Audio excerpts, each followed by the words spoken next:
আসসালামু আলাইকুম। এই ভিডিওতে আপনারা দেখতে পারবেন আজকে অর্থাৎ ২৪ জানুয়ারি IELTS লিসেনিং এর ফুল যে টেস্টটা ছিল ওইটা। ওকে? সো আমি অডিওটা প্লে করতেছি। একদম ফুল এক্সাম স্টাইলে আপনারা প্র্যাকটিস করেন এবং দেখেন যে আপনার কয়টা কারেক্ট হলো। সো আমি অডিওটা প্লে করতেছি and there you are. Instructions and questions, and you will have a chance to check your work. All the recordings will be played once only. The test is in 4 sections. Write all your answers in the listening question booklet. At the end of the test, you will be given 10 minutes to transfer your answers to an answer sheet. Now turn to section 1 on page 2 of your question booklet.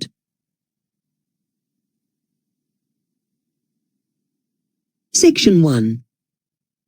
You will hear a telephone conversation between a man who works for a library service and a woman who wants to join a library. First, you have some time to look at questions 1 to 5 on page 2.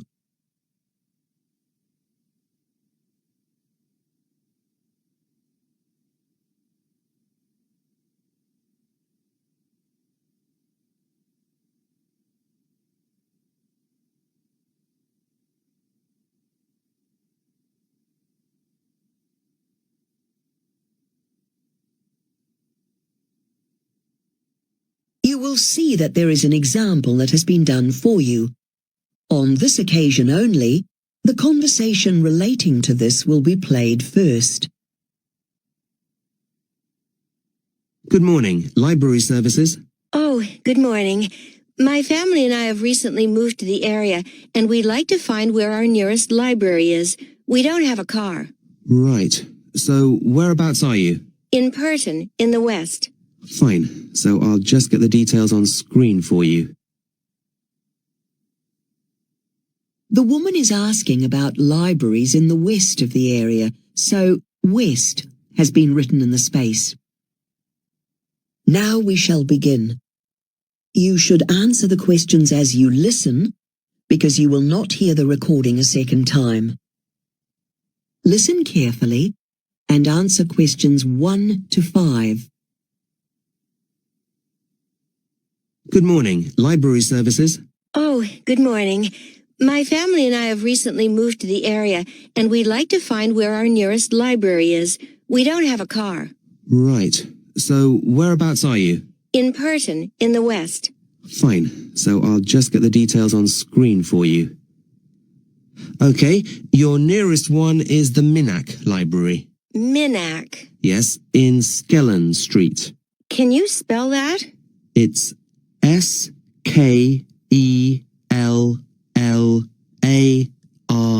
Skellarn Street. Got that. It's very easy to find because it's beside a park. Oh, I think I know that area. There's a sports center near there, isn't there? I don't know of one. Oh, I'm probably mistaken. Anyway, it's probably a bit far for us to walk from home. Are there any buses? Yes, it's well served by public transport. There's a stop about 5 minutes walk away. Oh, right. And when does the library open? We'll most often want to come at the weekend. I'm afraid it's not open on Sunday. Saturday? Opens at 9 o'clock, closes at 4:30. We shut at 5 on weekdays. That's fine. Now, I've got 2 kids, 14 and 9, and I wondered whether you have any special activities for them. In our last place, we had an art club. Well, the library does run a drama club, but that would only be suitable for your younger child. It's open for 5 to 13-year-olds.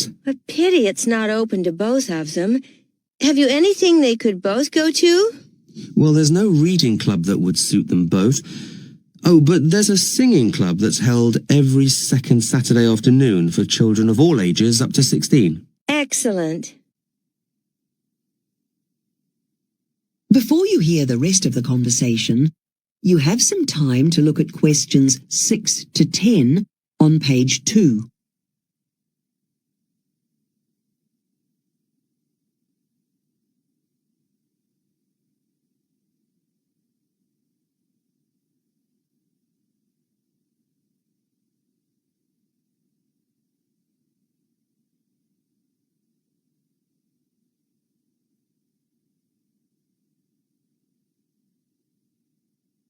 Now listen and answer questions 6 to 10.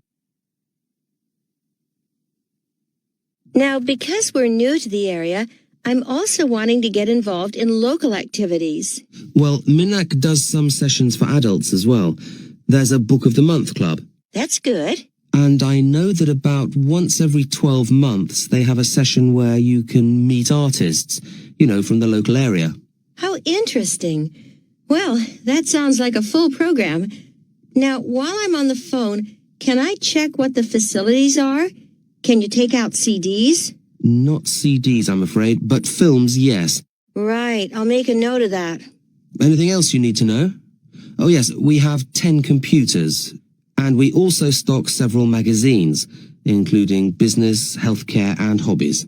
Same as my last place. And there is a new drop-off facility where you can post any item through the door if it's after hours.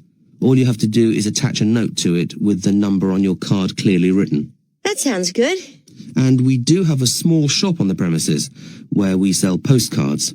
We don't have many, but it's a popular service. Oh, that's a good idea. They're very popular. We also have an impressive range of maps of the surrounding area for sale. Well, it sounds like you've got... That is the end of section 1. You now have half a minute to check your answers. Section 2. You will hear the organizer of a family camp talking to a group of people who will be staying at a campsite. First, you have some time to look at questions 11 to 16 on page 3.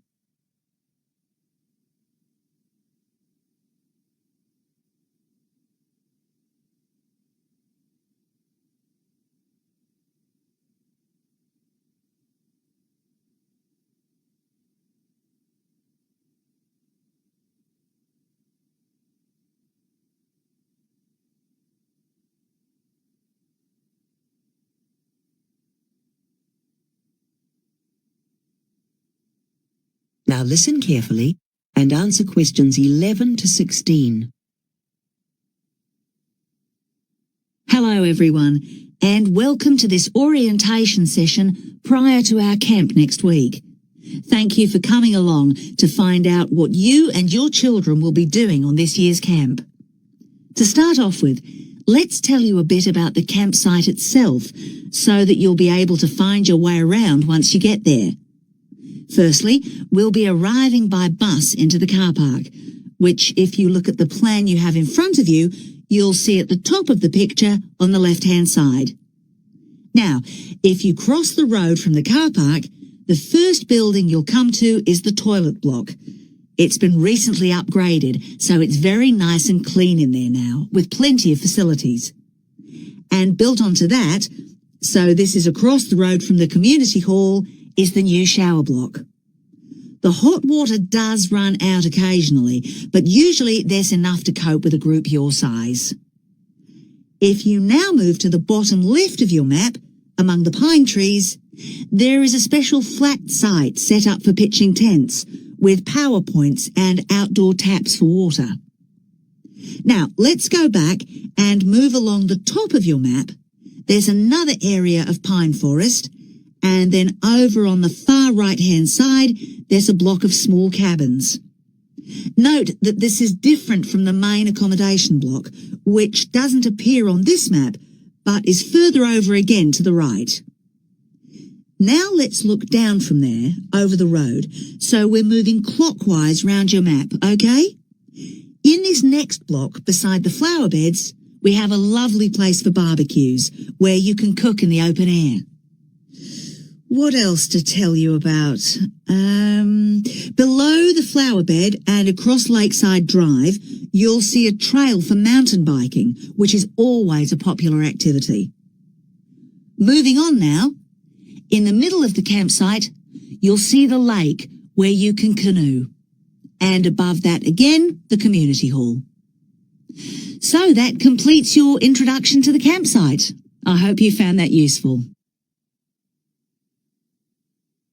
Before you hear the rest of the talk, you have some time to look at questions 17 to 20 on page 4.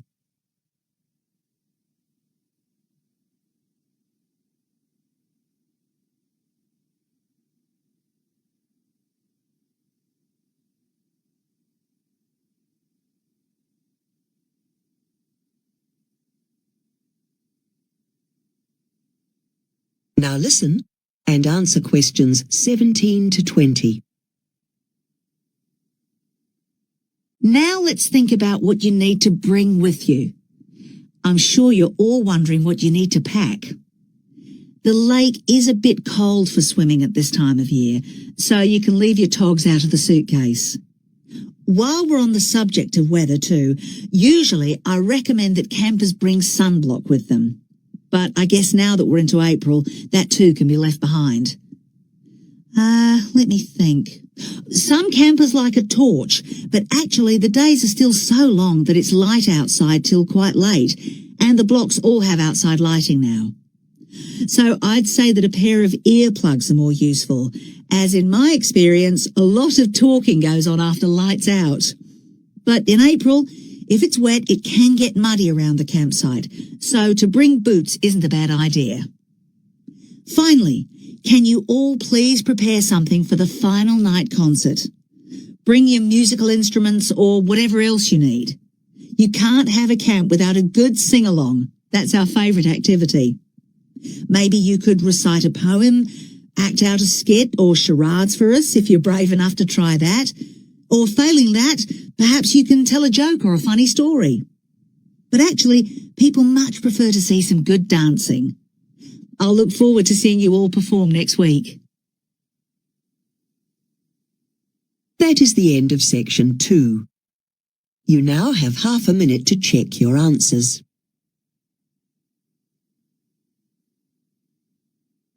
Section 3. You will hear 2 music students discussing the results of a survey they have done. First, you have some time to look at questions 21 to 26 on page 5.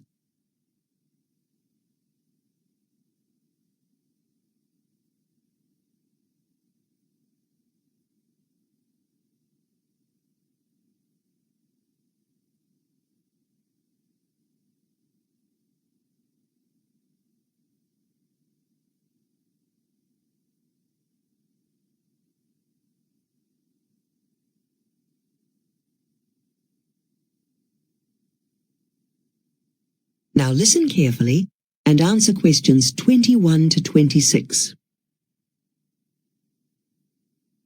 So, Gareth, we need to organise the findings from our survey on music students for the final presentation. Yes, Lorna. I think we've got some very interesting results. Obviously, we need to start by saying that we interviewed all the third-year students doing a music degree and state the objective of our research project, that is, to find out about their attitudes to performing. And then we should talk about the students' musical backgrounds before coming to university.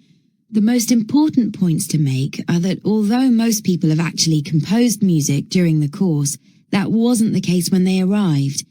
And the other thing they had in common was the piano. Well, they'd had access to a piano at some point, but not all had studied it formally.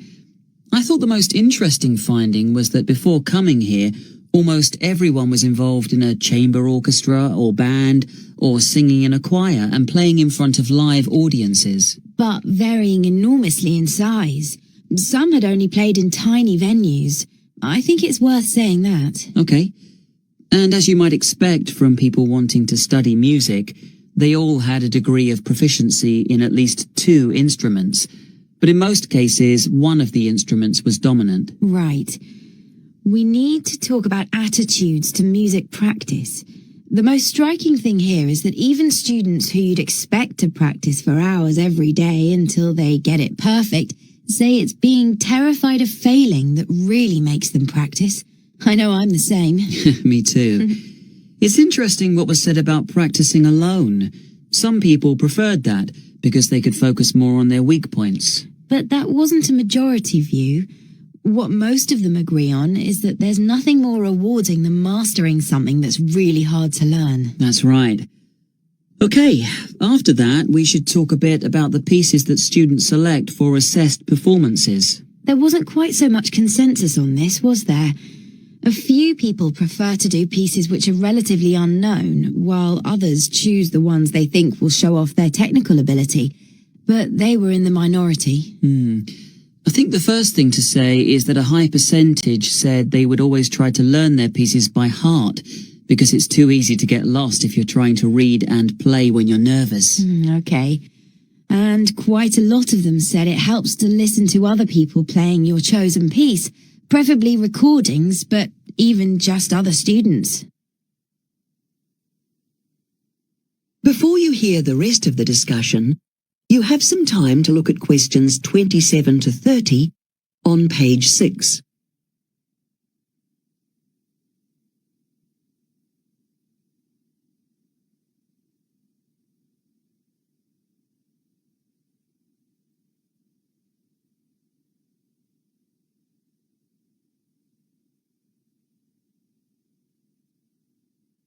Now listen and answer questions 27 to 30.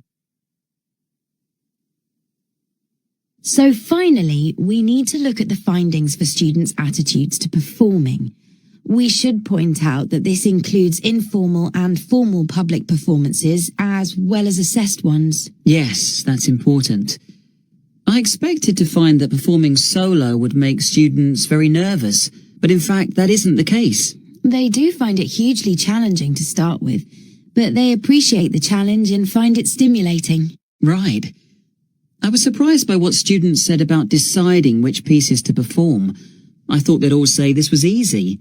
For me, it's always been quite straightforward. Which pieces do I like best? And which pieces can I play well? And my repertoire is quite limited anyway.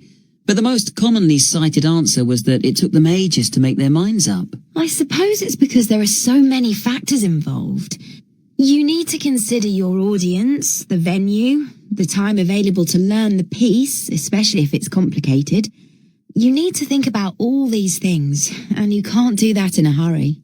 That's true. Then there's performing with musicians from a different genre, like a classical musician playing with a jazz group. That can really be fun. But most of the music students had never even considered it. Right.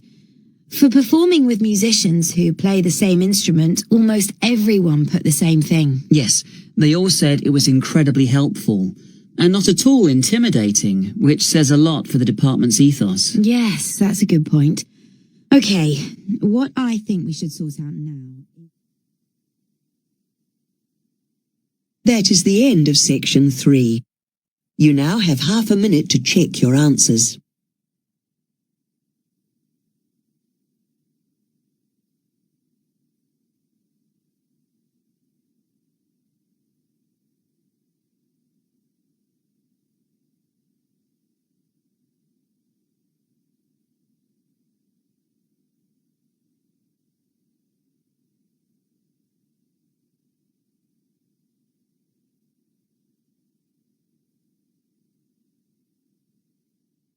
Now turn to section 4 on page 7. Section 4. You will hear a lecturer giving a talk to some engineering students about ethics in engineering. First, you have some time to look at questions 31 to 40 on page 7.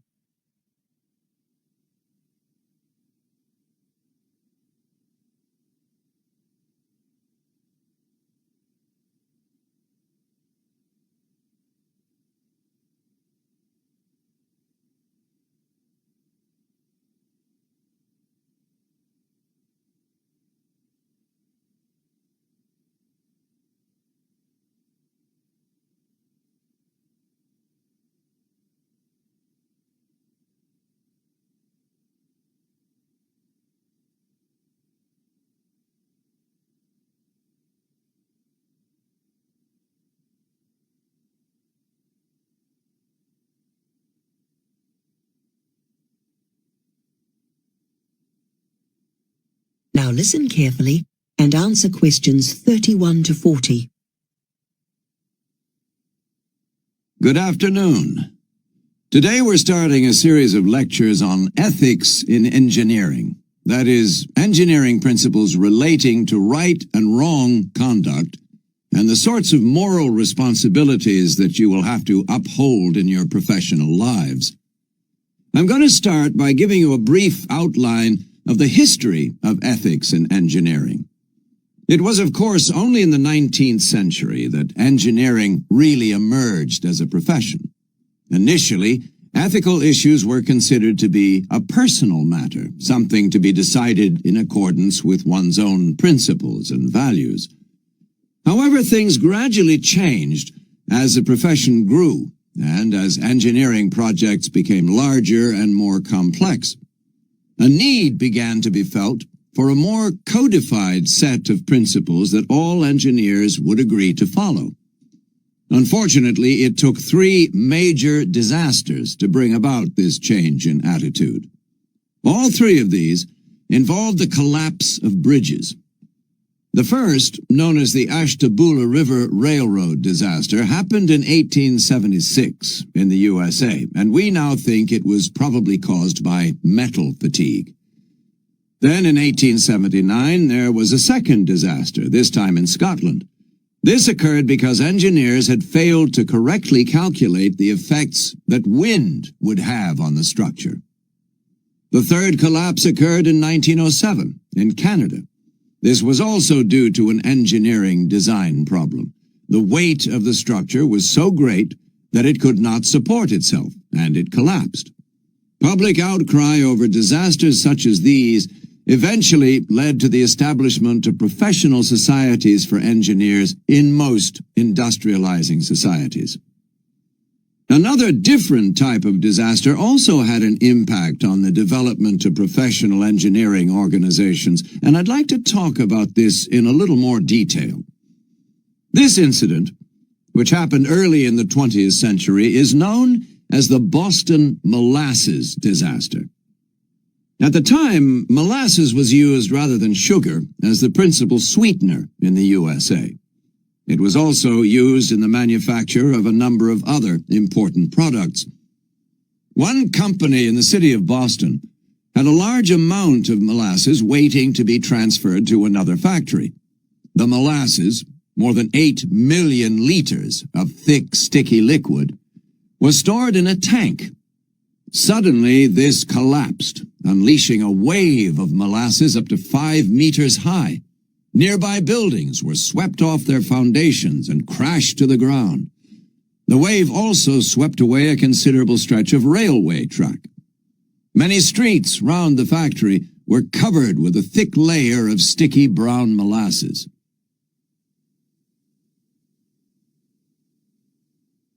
Local residents were furious, as they felt that the company was to blame. They banded together and succeeded in bringing about a trial, charging the company with negligence. After 3 years, the company was found responsible for the accident and required to pay out in damages the equivalent of $6 or $7 million in today's money. Even today, no one is absolutely sure about the immediate causes of the accident. However, it is certainly clear that not enough safety tests were carried out. Had these been done in accordance with the standards now applicable, then the accident would almost certainly have been prevented. It seems that the collapse was probably brought about by fermentation of the molasses, which led to an increase in pressure. This increase probably exerted too much force against a fatigue crack or some other weakness.